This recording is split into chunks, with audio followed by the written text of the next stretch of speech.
Thousands of people have gathered in Belgrade earlier today to protest against the violence targeting university students in Serbia.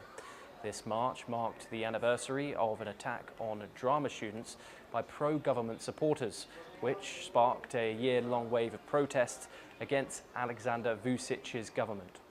The marchers stopped outside the city's main court building, demanding accountability for the attacks on protesters. The march also passed a tented camp of Vucic's loyalists outside the presidency building. Finally, the protesters stopped at the headquarters of the public RTS broadcaster, which they accuse of pro-government bias.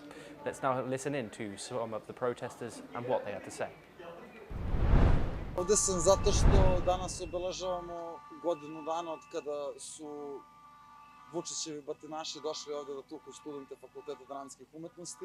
Ja imam dosta prijatelja koji su s ovog fakulteta i ceo taj događaj koji se odigrao na današnji dan pre godinu dana je jednostavno odatle sve krenulo, ceo ovaj najveći pokret u istoriji naše zemlje. Protesti za mene predstavljaju nešto što u životu nisam ni video, nisam mislio da ću ikada doživjeti išta slično, a vjerojatno i pola Srbije i više od pola Srbije nije tako nešto moglo da ima uopšte na umu.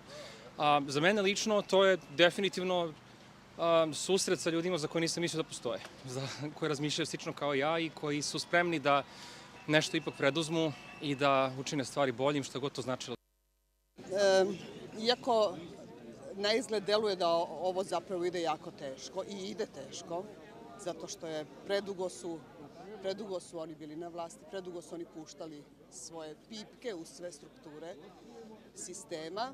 Zapravo se jeste promenilo, zato što za razliku od nekih drugih okupljanja i protesta koji jesu bili veliki, danas više niko ne odustaje.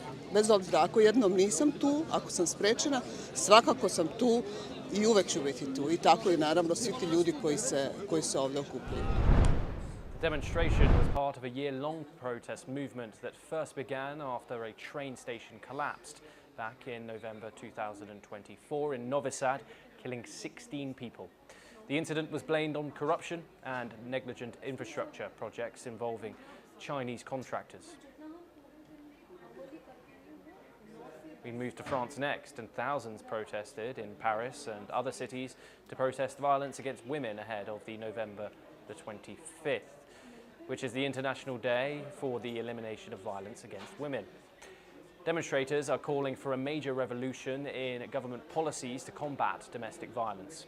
New data emerged from the Interministerial Mission for the Protection of Women and shows a significant increase in femicide cases over the past year. Moreover, in 2024, 1,283 women became victims of femicide or attempted femicide, which, when put in script, translates to 3.5 women every day last year. 107 women were killed in domestic violence incidents and 270 survived attempted murder by their partners. The report also reveals that 906 women suffered harassment that led to suicide attempts or actual suicides.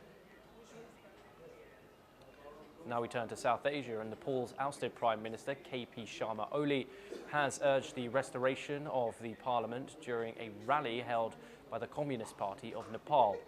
During his speech, Oli demanded that the president reinstate the parliament he dissolved following deadly anti-corruption protests. Sharma Oli was forced to resign on September the 9th by angry young anti-corruption protesters who defied a curfew and clashed with police a day after 19 people died in the first day of the protests. The outrage was sparked by a social media ban which Oli's government lifted after police fired tear gas and rubber bullets at protesters. Now here is what the former PM of Nepal has said. अविलम्ब प्रतिनिधि सभाको असंवैधानिक ढंगले अनधिकृत सिफारिसमा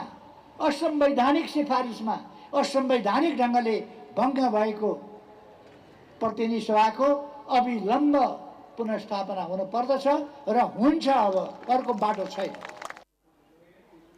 The ongoing inaugural Blind Women's T20 Cricket World Cup has put the spotlight on visually impaired Indian women who have overcome immense challenges to reach this stage. The World Cup features 6 teams in a single round robin.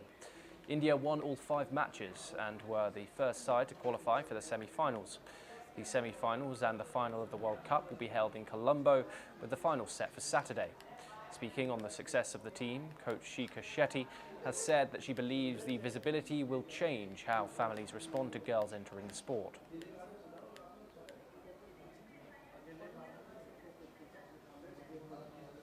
French transport authorities are on high alert as a severe cold snap grips the country. The Transport Minister conducted an inspection of a crisis management centre to monitor operations and ensure that infrastructure remains functional. Officials report that road and rail services are experiencing delays due to icy conditions, with emergency teams deployed to clear main routes and assist motorists. The minister emphasised the importance of coordinated response, urging local authorities to maintain high readiness and ensure public safety. Residents have been warned to limit travel where possible and take precautions against extreme cold. The government is continuing to monitor weather patterns and will update the public as conditions evolve. Let's in fact take a listen in to what the French Transport Minister had to say. L'ensemble de notre pays, il y a encore une cinquantaine de départements en vigilance jaune, avec quelques points d'attention toute particulière sur le Massif central et sur la région Normandie-Hauts-de-France. On aura une visibilité plus claire avec un nouveau bulletin météo à 16 heures.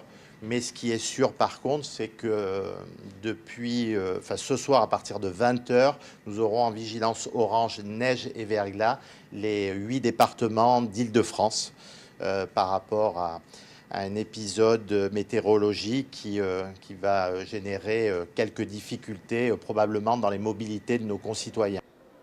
And with that, it's a wrap on the newsroom. Keep watching.